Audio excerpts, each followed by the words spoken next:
ಎಲ್ಲರಿಗೂ ಕುತೂಹಲ ಇರೋದು ಈ ಸಲ ಈ ಲೋಕಸಭೆ ಚುನಾವಣೆಯಲ್ಲಿ ಎಚ್.ಡಿ. ಕುಮಾರಸ್ವಾಮಿ ಅವರು ಸ್ಪರ್ಧೆಗೆ ಇಳಿತಾರಾ ಅಂತ. ಬಿಕಾಸ್ ಕಳೆದ ಕೆಲವು ದಿನಗಳಿಂದ ಈ ವಿಚಾರ ಚರ್ಚೆಯಲ್ಲಿದೆ. ನನ್ನ ಸ್ಪರ್ಧೆ ಬಗ್ಗೆ ನಮ್ಮ ಪಕ್ಷದಲ್ಲಿ ತೀರ್ಮಾನ ಮಾಡಿಲ್ಲ ಅಂತ ರಿಯಾಕ್ಷನ್ ಕೊಟ್ಟಿದ್ದಾರೆ. ಜೊತೆಗೆ ನಿಖಿಲ್ ಕುಮಾರಸ್ವಾಮಿ ಕೂಡ ಕಂಟೆಸ್ಟ್ ಮಾಡಲ್ಲ.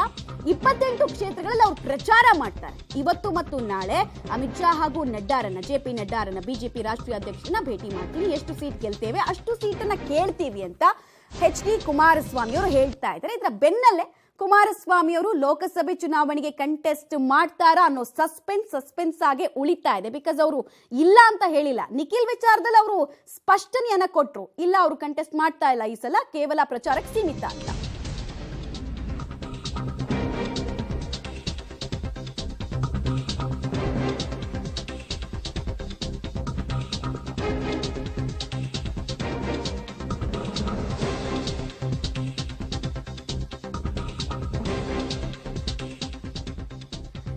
ಇನ್ನು ಕ್ಷೇತ್ರಗಳ ಹಂಚಿಕೆ ವಿಚಾರಕ್ಕೆ ಈಗ ಸರ್ಕಸ್ ಕೂಡ ಮುಂದುವರಿತಾ ಇದೆ.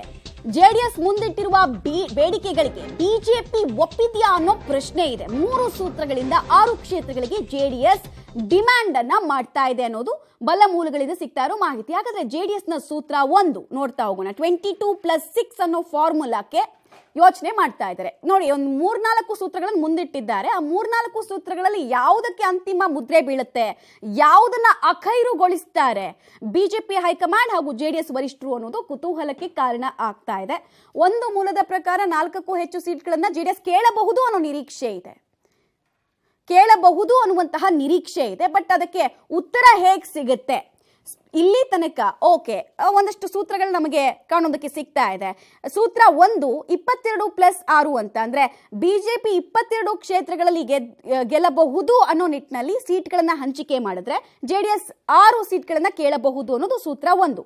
23+5 ಫಾರ್ಮುಲಾ ಬಗ್ಗೆ ಕೂಡ ವರ್ಕೌಟ್ ಮಾಡೋದಕ್ಕೆ ಟ್ರೈ ಮಾಡ್ತಾ ಇದ್ದಾರೆ. ಇದು ಫೈನಲ್ ಆಗಿಲ್ಲ, ಬಟ್ ಜೆಡಿಎಸ್ 5 ಕ್ಷೇತ್ರಗಳನ್ನ ಜೆಡಿಎಸ್ಗೆ ಬಿಟ್ಕೊಟ್ಟು ಬಿಜೆಪಿ 23ರಲ್ಲಿ ನಿಂತ್ಕೊಂಡು ಗೆಲ್ಲಬಹುದು ಅನ್ನುವಂತಹ ಲೆಕ್ಕಾಚಾರ ಕೂಡ ಒಂದ್ ಕಡೆಯಿಂದ ಇದೆಯಂತೆ. ಇನ್ನು ಸೂತ್ರ 3 24+4 ಅಂದ್ರೆ ಜೆಡಿಎಸ್ ನವರಿಗೆ 4 ಕ್ಷೇತ್ರಗಳನ್ನ ಬಿಟ್ಕೊಟ್ಟು ಬಿಜೆಪಿ 24 ಕ್ಷೇತ್ರಗಳಲ್ಲೂ ಕೂಡ ತನ್ನ ಅಭ್ಯರ್ಥಿಗಳನ್ನ ಫೀಲ್ಡ್ ಇಳಿಸೋದಕ್ಕೆ ಪ್ಲಾನ್ ಮಾಡ್ಕೊಳ್ತಾ ಇದೆ ಅಂತ ಹೇಳಲಾಗ್ತಾ ಇದೆ. ಹಾಗಾದ್ರೆ ಜೆಡಿಎಸ್ ನಿಂದ ಡಿಮ್ಯಾಂಡಿಂಗ್ ಕ್ಷೇತ್ರಗಳು ಯಾವ್ದ್ಯಾವ್ದು ಅನ್ನೋದಕ್ಕೂ ಕೂಡ ಈಗ ಅಷ್ಟೇ ಕುತೂಹಲ ಉಂಟಾಗ್ತಾ ಇದೆ. ಬಿಜೆಪಿಯ ಸೀಟು ಹಂಚಿಕೆ ಸೂತ್ರವನ್ನ ಕೂಡ ನಾವೀಗ ಗಮನಿಸೋಣ. ಬಿಜೆಪಿಯ ಸೀಟು ಹಂಚಿಕೆಯ ಸೂತ್ರ 1 22+6. ಅದರಲ್ಲಿ ಬಿಜೆಪಿ 22 ಕ್ಷೇತ್ರವನ್ನ ತನ್ನ ಪಾಲಿಗೆ ಇಟ್ಕೊಂಡು ಜೆಡಿಎಸ್ಗೆ 6 ಕ್ಷೇತ್ರಗಳನ್ನ ಬಿಟ್ಕೊಡ್ಬೇಕು ಅನ್ನೋದು ಬಿಜೆಪಿಯ ಸೂತ್ರದ ಒಂದು ಭಾಗ. ಸೂತ್ರ 1 25+3 ಅಂತ ಅಂದ್ರೆ ನಾವು 25 ಕ್ಷೇತ್ರದಲ್ಲಿ ಕಂಟೆಸ್ಟ್ ಮಾಡ್ತೀವಿ, ನಿಮಗೆ 3 ಕ್ಷೇತ್ರಗಳನ್ನು ಬಿಟ್ಕೊಡ್ತೀವಿ ಅನ್ನೋದು ಬಿಜೆಪಿಯ ಫಾರ್ಮುಲಾದ ಒಂದು ಭಾಗ ಅಂತ ಹೇಳಲಾಗ್ತಾ ಇದೆ. ಇನ್ನೊಂದು ಕಡೆಗೆ ಸೂತ್ರ 2 24+4. ಬಿಜೆಪಿ 24 ಕ್ಷೇತ್ರಗಳನ್ನ ಇಟ್ಕೊಂಡು ಜೆಡಿಎಸ್ ಪಾಲಿಗೆ 4 ಕ್ಷೇತ್ರಗಳನ್ನ ಬಿಟ್ಕೊಡ್ಬೇಕು ಅನ್ನೋದು ಯೋಚನೆ ಮಾಡ್ತಾ ಇರುವಂತಹ ವಿಚಾರ. ಬಿಜೆಪಿಯ ಆಫರ್ ಕ್ಷೇತ್ರಗಳು ಯಾವ್ದ್ಯಾವ್ದು ಅನ್ನೋದು ಕೂಡ ಈಗ ಕುತೂಹಲಕ್ಕೆ ಕಾರಣ. ಡೀಟೇಲ್ಸ್ ಕೊಡ್ತಾರೆ ಶ್ರೀನಿವಾಸ್. ಹಲವು ಹಂತಗಳಲ್ಲಿ ಈ ಮೈತ್ರಿಗೆ ಒಂದು ರೂಪ ಕೊಡಬೇಕು ಅಂತ ಹೇಳಿ ತೆರೆಮರೆಯಲ್ಲಿ ರಾಜ್ಯದಲ್ಲಿ ಕಸರತ್ತನ್ನು ಮಾಡಿದ್ರು. ಈಗ ಆ ಕಸರತ್ತು ದೆಹಲಿ ಅಂಗಳಕ್ಕೆ ಶಿಫ್ಟ್ ಆಗಿದೆ. ಸೊ ಅಲ್ಲಿನಿಂದ ಏನ್ ಮಾಹಿತಿ ಸಿಕ್ಕಿದೆ, ಯಾವೆಲ್ಲ ವಿಚಾರಗಳು ಎಕ್ಸಾಕ್ಟ್ ಆಗಿ ಚರ್ಚೆ ಆಗಿದೆ, ಆಮೇಲೆ ಸೀಟ್ ಶೇರಿಂಗ್ ಫಾರ್ಮುಲಾಕ್ಕೆ ಒಂದು ಉತ್ತರ ಕಂಡುಕೊಳ್ಳುವಲ್ಲಿ ಯಶಸ್ವಿ ಆದ್ರ ಎರಡೂ ಪಕ್ಷದವರು ಅನ್ನೋದು ಪ್ರಶ್ನೆ. ಮಮತಾ, ಇನ್ನೂ ಸೀಟ್ ಹಂಚಿಕೆ ಬಗ್ಗೆ ಫೈನಲ್ ಆದಂತಹ ನಿರ್ಧಾರ ಆಗಿಲ್ಲ.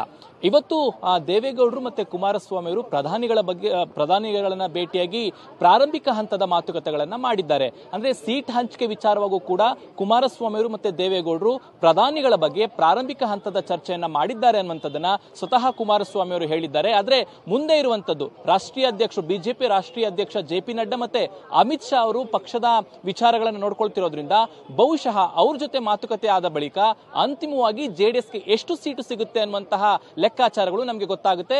ಕುಮಾರಸ್ವಾಮಿ ಅವರು ಕೂಡ ಇದನ್ನೇ ಹೇಳಿದ್ದಾರೆ.